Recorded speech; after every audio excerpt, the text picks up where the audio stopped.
Shalom Bapak Ibu Saudara yang streaming dari tempat masing-masing Anda. Saya mengucapkan selamat beribadah sore hari ini. Tuhan Yesus memberkati kita sekalian. Bapak Ibu Saudara, menjadi sebuah tema besar dari sinode kita bahwa bulan Juni ini kita semua warga Gereja Betel Indonesia diarahkan untuk mengalami keluarga yang sehat. Keluarga yang sehat yang bagaimana? Tentunya keluarga yang mengalami hubungan yang harmonis. Nah, karena itu tema gereja kita mengambil subtema dari tema besar sinode kita bulan Juni ini, Healthy Family Relationship. Ya, bagaimana hubungan yang sehat di tengah-tengah keluarga kita. Saya berharap ini menjadi sebuah konsentrasi di tengah-tengah perjalanan kita mengiring Tuhan. Saudara, jujur, hubungan yang harmonis kadang-kadang diwarnai dengan berbagai tantangan. Tentunya tidak serta-merta mulus berjalan begitu saja, tetapi justru hubungan yang harmonis itu, hubungan yang sehat di tengah-tengah keluarga kita, justru kita akan diperhadapkan dengan berbagai tantangan, persoalan, pergumulan. Saudara, kita melihat bagaimana satu pola pikir bahwa menjadi keluarga yang sehat itu yang seperti apa. Bulan Oktober di tahun 2021 kita sudah belajar bagaimana menjadi keluarga yang sehat, bagaimana menjadi keluarga yang kuat. Maka seorang pria harus hidup takut akan Tuhan. Seorang pria di tengah-tengah rumah tangga, atau katakanlah kalau mungkin ada keluarga-keluarga yang sudah menjadi single parents, berarti pemimpin di keluarga tersebut harus hidup takut akan Tuhan. Nah, saya hanya mengulang apa yang sudah kita pelajari di tahun lalu, tetapi hari ini kita akan konsentrasi bagaimana satu teks firman Tuhan menjadi perenungan buat kita sekalian. Saya mau ajak kita membuka Alkitab kita, Injil Lukas pasal yang pertama. Oke, silakan. Injil Lukas pasal yang pertama ayat yang ke-17. Demikian bunyi firman Tuhan.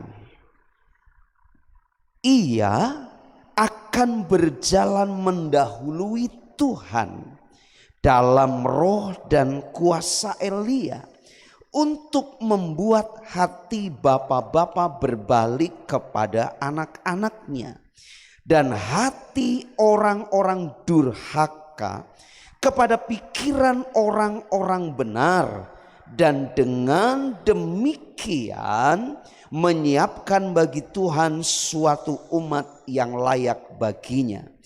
Kalau kita membaca dalam Maleakhi pasal yang terakhir, kalimat di situ sangat jelas bahwa pada hari-hari terakhir akan terjadi lawatan Tuhan yang luar biasa.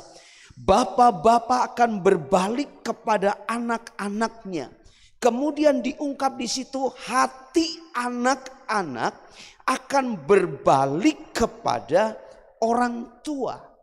Saudara, kata kunci yang ada di situ adalah berbalik.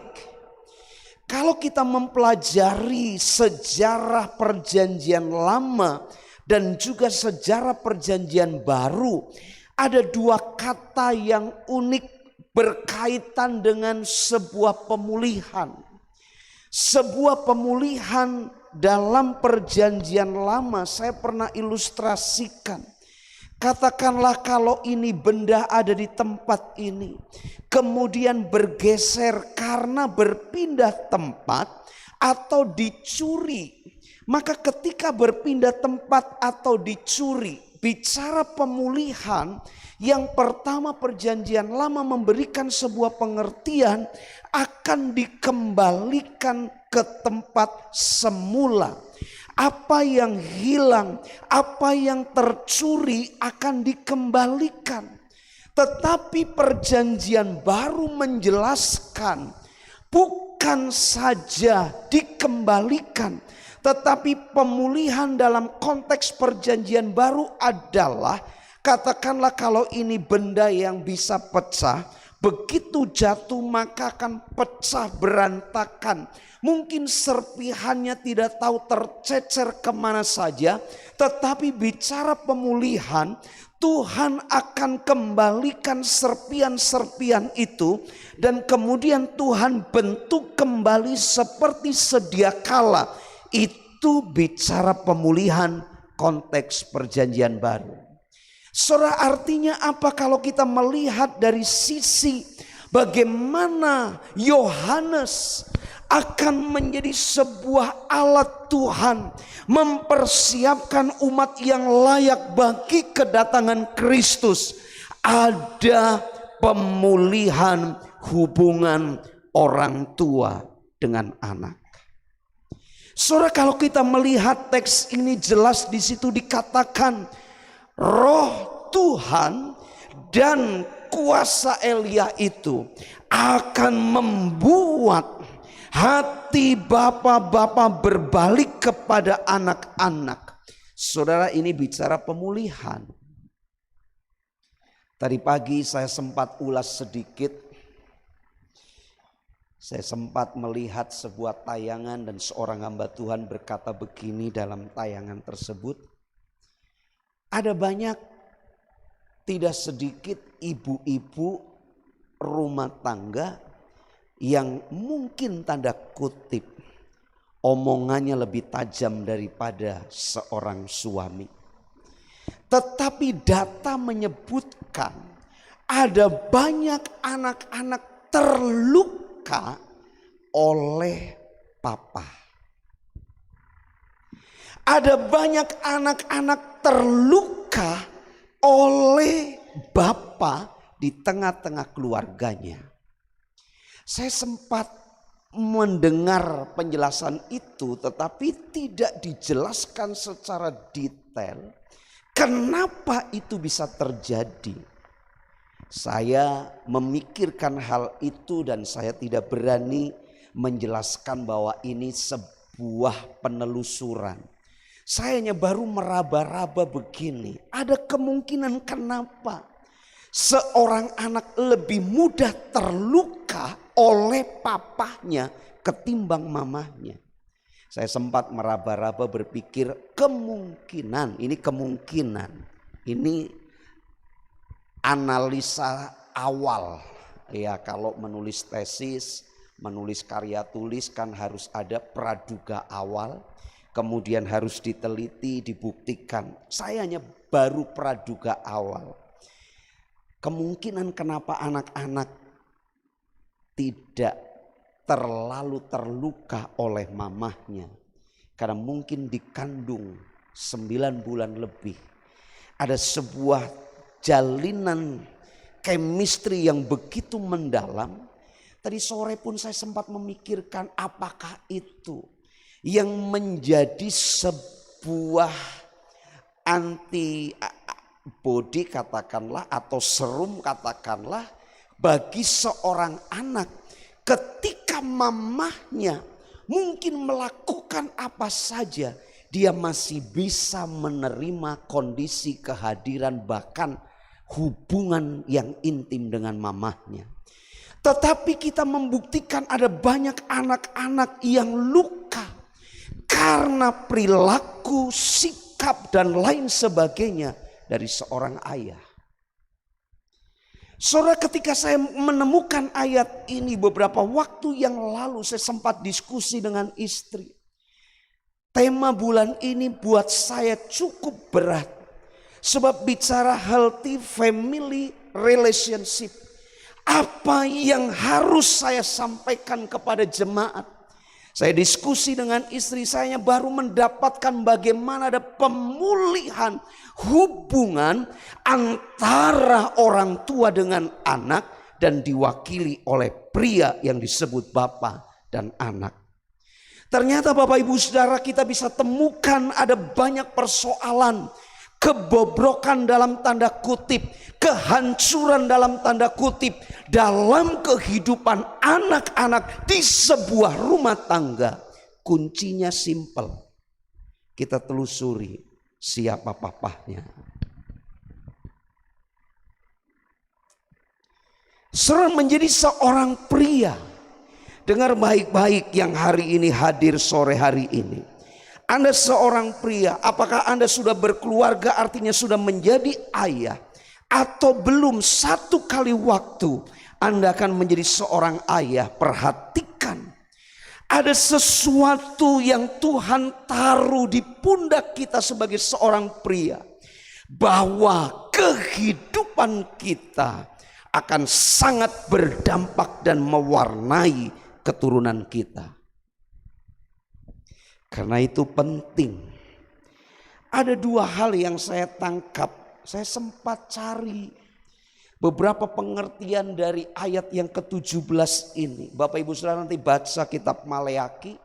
Saya sudah sempat jelaskan dari kitab Maleaki, Tuhan tidak bicara kepada umat Allah 400 tahun. Dan itu sepanjang sejarah teologi yang menyebutkan, sepanjang sejarah bagaimana umat Allah berdiam diri atas mereka.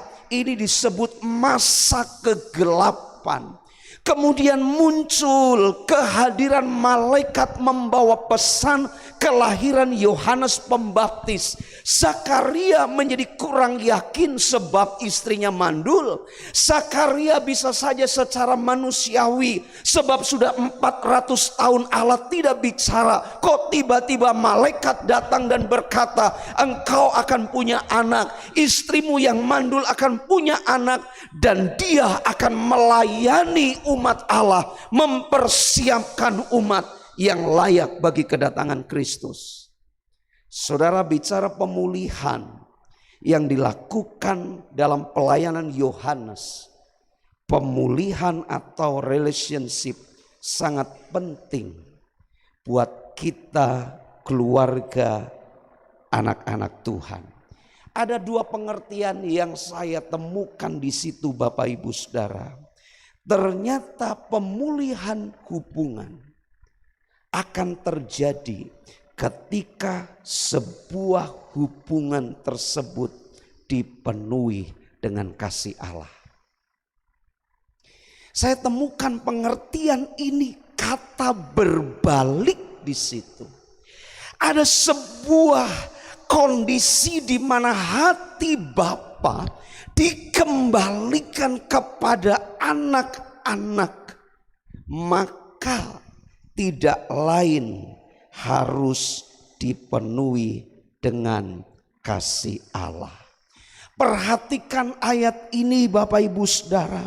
Iya, Yohanes akan berjalan mendahului Tuhan dalam roh dan kuasa Elia untuk membuat hati bapak-bapak berbalik kepada anak-anaknya. Mustahil secara lahiriah seseorang bisa berbalik kemudian menjadi sebuah teladan, menjadi sebuah contoh bagi keturunannya, kalau hatinya tidak dipenuhi dengan kasih. Karena itu kasih sangat penting. Kasih yang mengendalikan hati, maka kasih Allah itu akan membuahkan sebuah tindakan dan orang tua bisa kembali mengasihi anaknya. Saudara, ada banyak kita jumpai anak-anak terluka oleh karena perilaku papahnya. Dan papa harus mengambil sikap, hati dipenuhi dengan kasih Allah, dan berdamai dengan anaknya. Amin. Saya masih ingat ketika saya kecil, papa saya kalau didik saya itu pakai rotan. Dan itu membekas. Begitu saya punya anak, saya siapkan bekas kemoceng. Saya ambilin pakunya, kemudian saya bersihkan supaya tidak ada yang tajam. Kemudian saya lapisi dengan isolasi. Saya taruh di atas lemari. Ketika anak saya yang pertama sudah usia sekian, dinasehati mungkin sekali dua kali dia tidak dengar. Saya ambil rotan, saya pukul dia.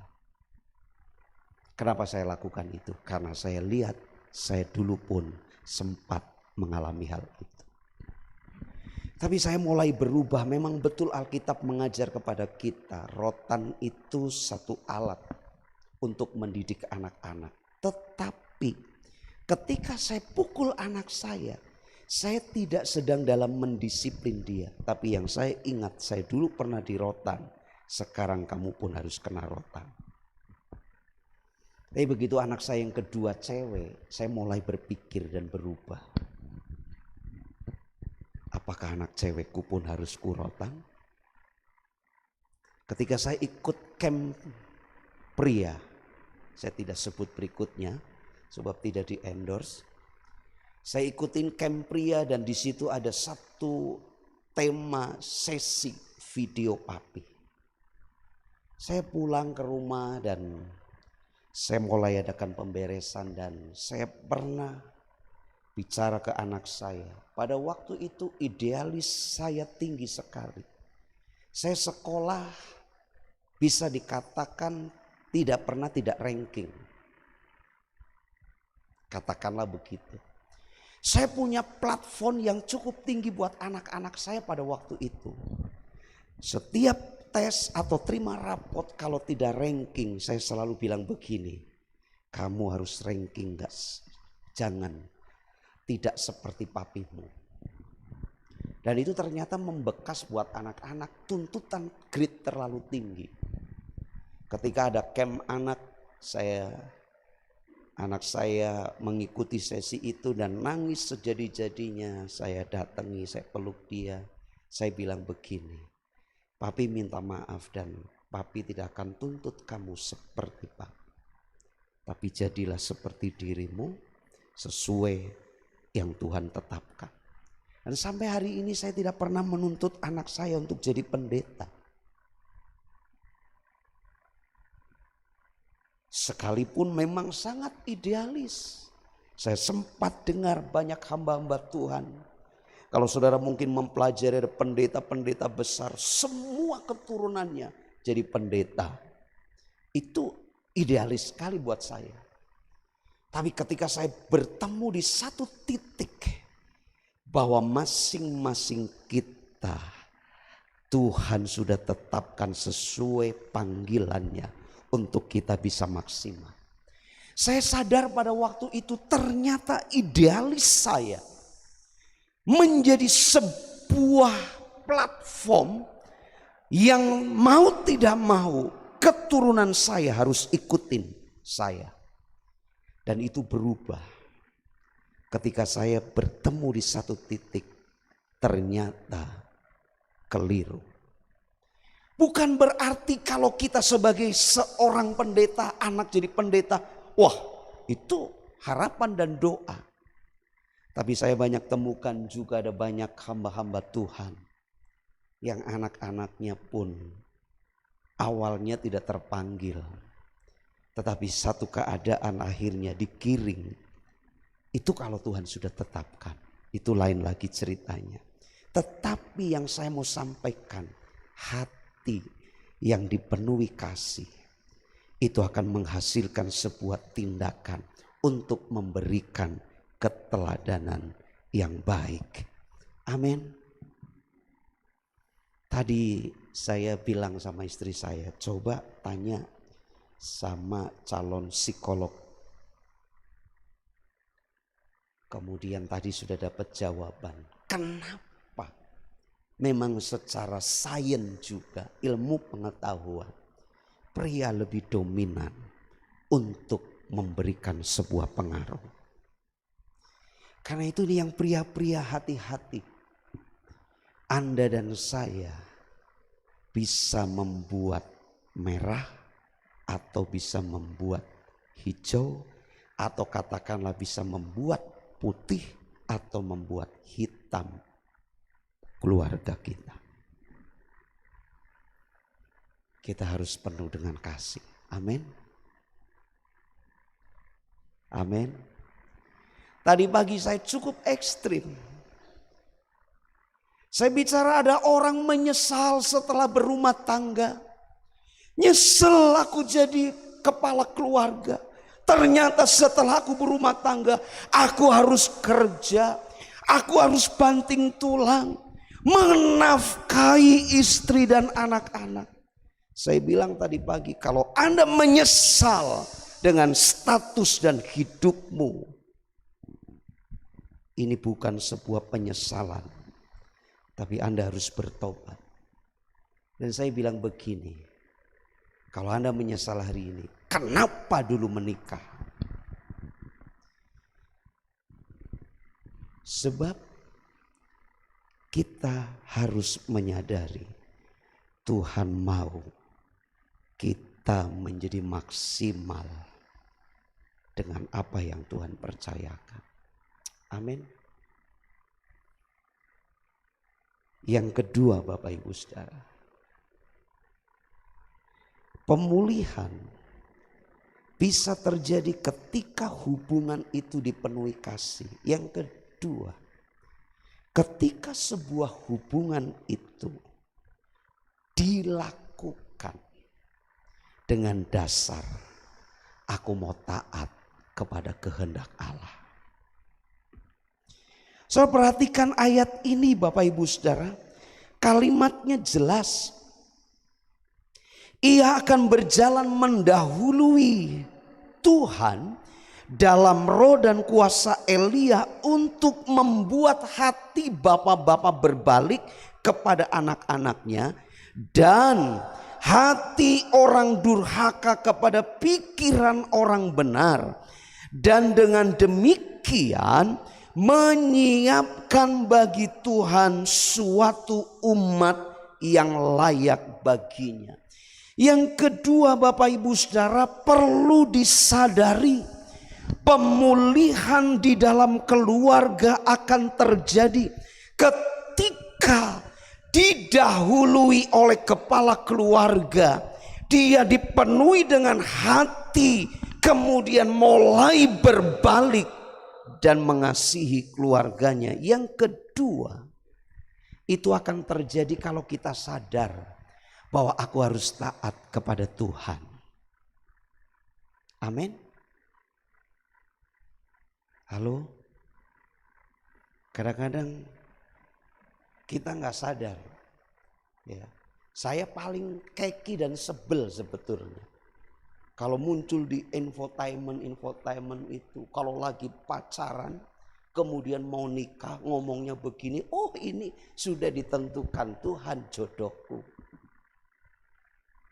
Tapi begitu ribut-ribut, bilangnya apa? Ini juga sudah ditentukan. Loh kok Tuhan kok main-mainan ya? Nentuin, kemudian besok ditentuin lagi. Saya paling keki kalau ada infotainment begitu. Cuman karena saya bukan orang penting, jadi gak bisa komen-komen. Dengan mudahnya, ketika seseorang mengambil sebuah keputusan, maka dia harus sadar dan dia harus mengerti bahwa ketika tugas dan tanggung jawabnya dilakukan, pemulihan hubungan itu juga berarti ketika kita terjun melakukan bagian kita, kita sedang mengikrarkan diri Tuhan. Aku mau taat. Orang percaya pasti akan muncul submission, komitmen, kebertundukan kepada Sang Tuhan kita. Amin. Lihat kanan kiri, katakan begini, pemulihan akan terjadi ketika kita taat.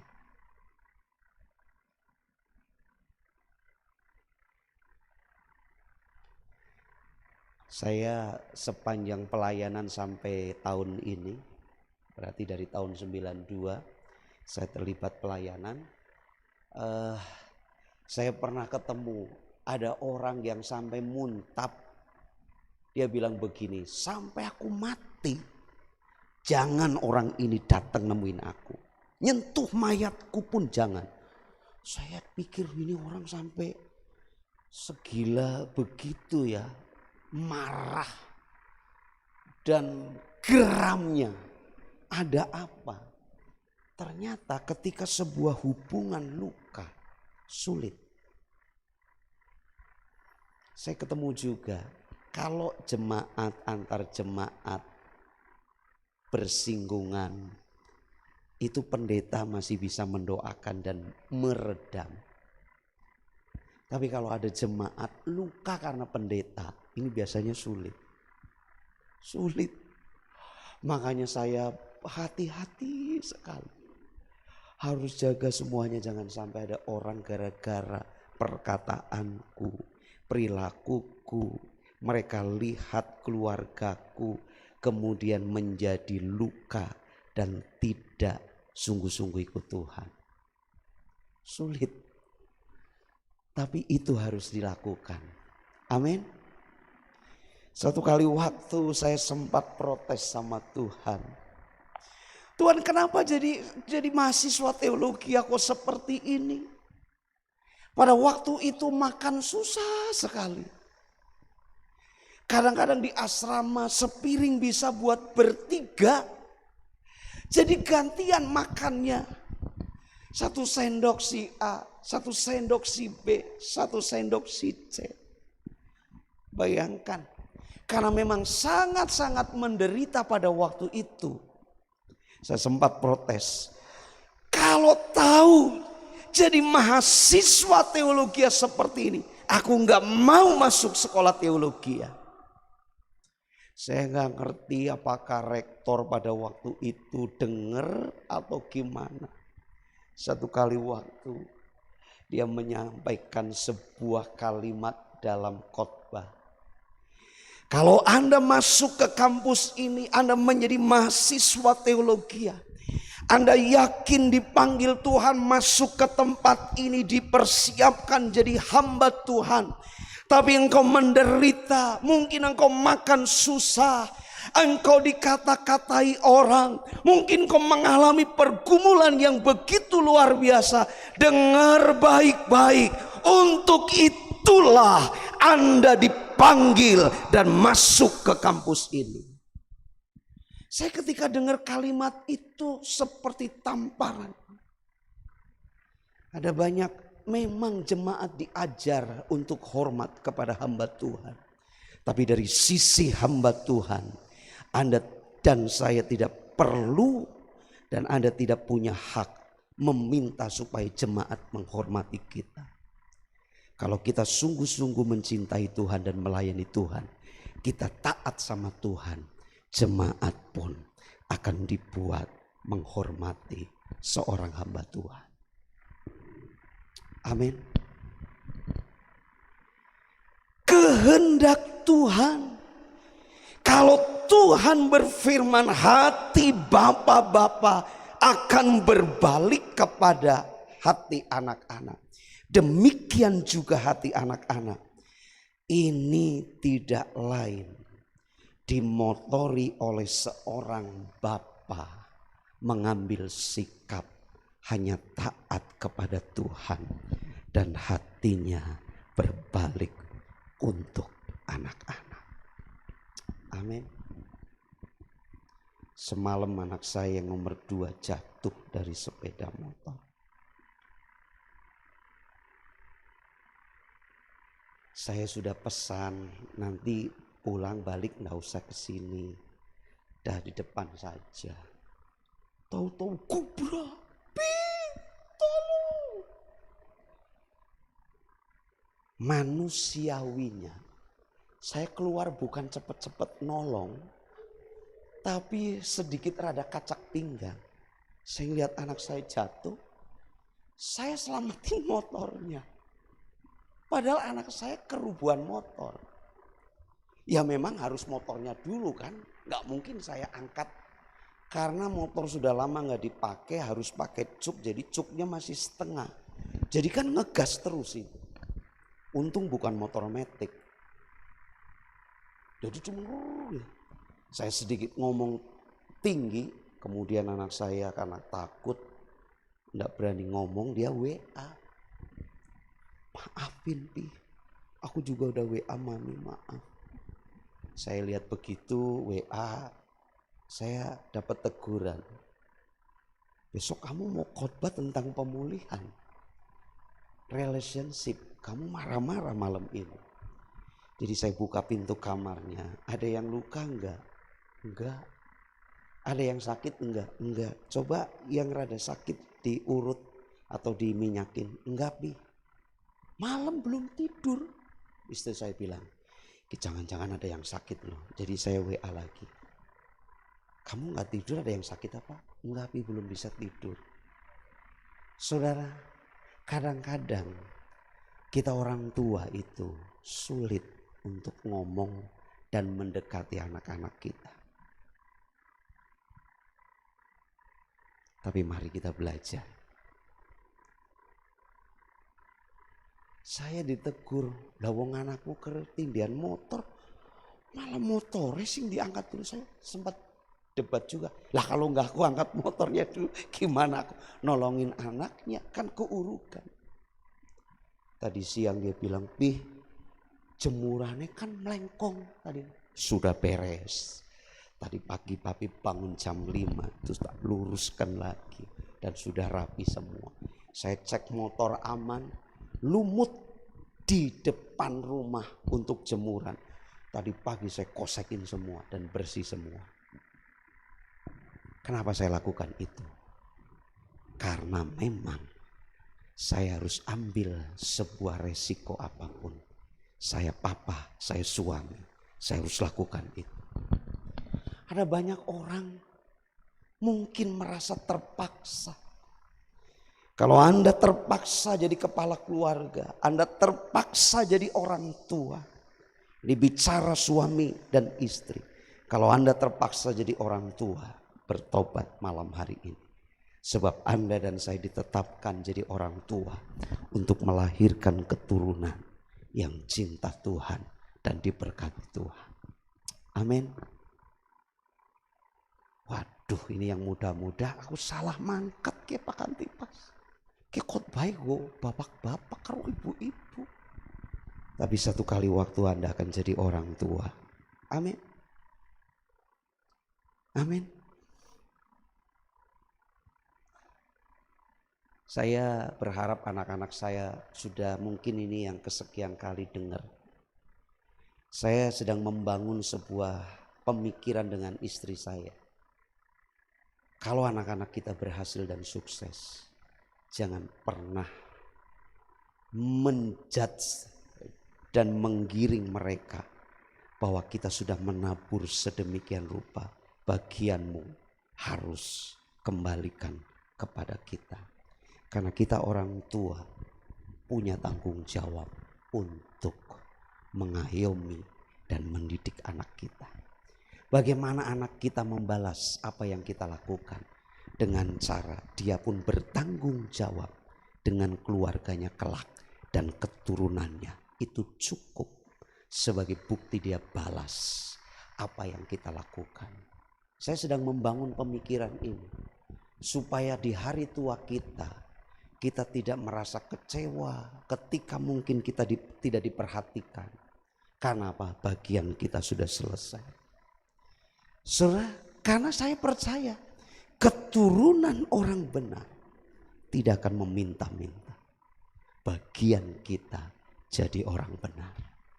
Amin. Siap? Jujur saya tadi pagi bilang, saya sampaikan ke jemaat, saya mau khotbah ini tuh berat buat saya. Karena apa? Bicara pemulihan. Dari sisi umur saya belum gocap. Mungkin pengalaman berkeluarga ketimbang yang lain jauh. Tetapi saya hanya mulai menetapkan hati. Saya punya anak 3. Kebetulan cowok, cewek. Artinya saya punya pengalaman bagaimana saya merawat anak cowok. Saya punya pengalaman bagaimana merawat anak cewek. Paling tidak itu yang menjadi sebuah kekuatan. Saya mengalami banyak persoalan. Saya mengalami banyak hal. Sempat sampai saya berpikir, ngapain saya jadi hamba Tuhan? Ngapain kalau saya mengalami kasus ini, kasus itu, sampai saya diperhadapkan. Dan sepertinya saya tidak dianggap. Tetapi kembali ketika saya ingat, untuk itulah saya dipanggil menjadi hamba Tuhan. Kalau saya sempat pernah difitnah, saya sempat dikata-katai ini itu, saya bersyukur itu adalah bagian yang memang harus saya lewat. Saudara, jangan sampai keteladanan kita yang kita turunkan kepada anak-anak kita ada keteladanan yang tidak baik.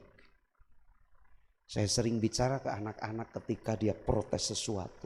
Kan harusnya papi bilang, si itu begini. Kan itu haknya papi, saya bilang. Kalau memang itu yang harusnya bagian papi, tapi tidak papi dapatkan, Tuhan ganti yang lain. Kamu diam, apalagi kamu anak. Yang kamu bicarakan itu orang tua, diam. Saya sampai begitu Bapak Ibu Saudara. Kenapa? Saya tidak mau. Saya sering bilang sama para staf hamba-hamba Tuhan di tempat ini. Kalau anak-anakku salah, mungkin bermain di gereja dan mungkin berperilaku tidak baik, silakan tegur. Jangan sungkan karena saya hamba Tuhan. Tapi tegur dia dalam kasih. Saya pun akan tegur anak-anak saya ketika berperilaku tidak baik. Saya bilang kamu harus hormat sama si A si B. Dia hamba Tuhan. Dia orang tua, harus hormat. Sekalipun saya tahu pengaruh dunia berjuang sedemikian rupa. Tetapi ini bagian kita untuk terjadi pemulihan di tengah rumah tangga kita. Amin. Bisa bisik-bisik sama sebelah kita bilang begini. Berbalik itu sebuah ketaatan kepada Tuhan.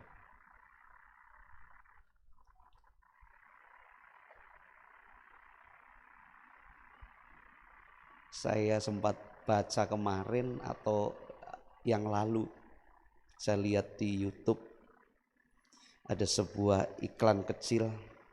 Ada seorang ibu, ini sepertinya yang sempat disinggung oleh adik saya ketika sampaikan firman di tempat. Ada seorang ibu yang dia gorok 3 anaknya. Saudara, kondisi apapun, orang tua harus hatinya untuk anak-anak. Amin. Punyanya orang tua itu jadi punyanya anak-anak, betul. Tapi punya anak belum tentu buat kita. Kita orang tua gak usah kecewa. Sebab memang bagian kita untuk melakukan ketetapan Tuhan. Amin. Tuhan pasti akan berkati kita. Dengan cara apa? Mungkin kita gak menikmati. Tapi keturunan kita diberkati Tuhan. Terakhir untuk menutup. Satu kesaksian, saya masih ingat ketika saya SD, orang tua saya bukan seorang pendeta, bukan seorang majelis juga, hanya aktivis gereja.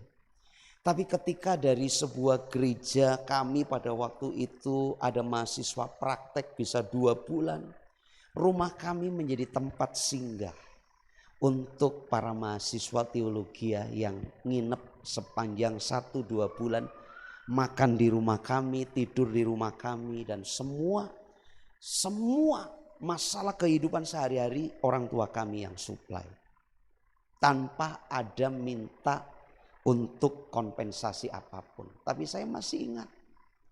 Dia bilang begini, kalau kamu bisa menabur, menaburlah. Mungkin papa mamamu tidak menuai itu. Tapi aku lakukan karena aku punya keturunan. Mungkin kelak kamu akan diberkati oleh orang. Tapi dengar, kamu pun harus belajar menabur. Bagian kita untuk anak-anak kita adalah menabur. Amin. Amin. Anak saya mungkin yang pertama cuek-cuek aja. Tapi begitu saya dapat postingan. Saya nggak tahu dari mana istri saya dapatkan. Karena anak saya yang besar itu paling jarang update status. Apalagi foto-foto. Nomor WA-nya pun tidak ada foto dia. Jadi ketika saya dapatkan foto dia lolos seminar proposal. Saya jujur, saya menitikkan air mata. Karena saya merawat dia. Saya support dia, saya doain dia. Walaupun belum wisuda karena harus ada tahapan berikut. Tapi saya bersyukur sampai detik kemarin Tuhan sudah tolong. Dan bagianku hanya mensupport anak-anakku. Itulah orang tua. Amin. Jangan sampai hati kita sebagai orang tua terluka. Tapi dengar baik-baik anak-anak. Anda yang masih anak-anak, mungkin dulu pun saya pernah berpikir, orang tua apa sih? Tapi ketika saya sudah jadi orang tua, saya baru sadar. Ternyata orang tua begini ya. Dulu aku begitu. Tapi sungguh bukan sesuatu yang terlambat. Saya pernah samperin papa mama saya. Saya diskusi, saya minta maaf kalau ada hal-hal yang tidak berkenan sepanjang saya jadi anak waktu saya belum berkeluarga.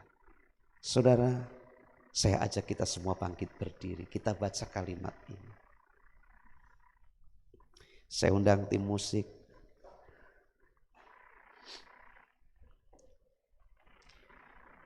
Yuk kita baca sama-sama. 1, 2, 3. Pemulihan hubungan karena kasih dan ketaatan kepada Allah. Jadi Anda mau berbalik sama anak-anak dalam arti menjadi teladan, membangun hubungan. Itu ditentukan Anda mengalami kasih Tuhan dan apakah Anda mau taat sama Tuhan atau tidak. Saya berdoa Tuhan akan menolong setiap kita sekalian untuk mengalami hal itu. Amin. Minggu terakhir kita akan ada dalam suasana berbeda. Tidak khotbah monolog. Tapi kita akan diskusi. Dan nanti istri saya akan kemas acara itu. Dan kita akan banyak mendapatkan banyak hal. Saya berdoa sepanjang 2 minggu ke depan. Sebab minggu lalu saya khusus bicara hari Pentakosta. Hari ini dan minggu depan kita akan belajar bagaimana pemulihan hubungan di tengah rumah tangga kita. Amin. Kasih say hello sama sebelahnya. Tuhan berkati kita sekalian. Haleluya, haleluya.